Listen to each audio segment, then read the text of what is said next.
కొయ్యరా మామ కొయ్యరా తొందరగా వెళ్తాది. నేను ఈ పని చేసినట్టు ఎవరికి తెలియదు. ఊర్లో మొత్తం నేను సాఫ్ట్వేర్ అని తెలుసు, నీకు ఒక్కరికి హార్డ్వేర్ అని తెలుసు. అర్థమవుతుందా? నీ అవ్వ అందుకే నీకు 100 రూపాయలు ఎక్కువ ఇస్తానా, గుర్తు పెట్టుకో. ముచ్చటేవాడు కానీ తెలిసింది అనుకో, ఈ పోల్ వాటి చంపుతా చూడక. కింద తెగుతలేదు, పైన కొంచెం మందం ఉన్నది, నేను పైనకి ఎక్కి తెంపుతా.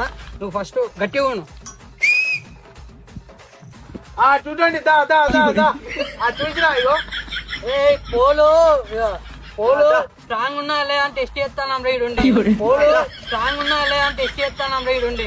లేదు పాటు లేవు నీ సాఫ్ట్వేర్ నీ హార్డ్వేర్ అంతా దొరికిందా? ఇప్పుడే మా ఆఫీస్ కి ఫోన్ వచ్చింది, పోల్ కొంచెం సన్న ఉన్నట్లే సామాన్లు ఉన్నాయిరా, జాగ్రత్త. సామాన్లు ఉంటాయి. వీడియో తీసినా ఎవరు భయపడరా, ఎందుకంటే మేము చాలా న్యాయంగా చేస్తాను. మేము ఇట్లా దొంగ బుద్ధి మా దగ్గర ఉండదురా బాబు, నీకు తెలుసు. దొంగ తెంగేసిండు. రేపు పోలు అమ్మితే 10,000 వస్తే నీకు 5,000 ఇస్తా. పోలు అమ్మితే 10,000 వస్తే నీకు 5,000 ఇస్తా.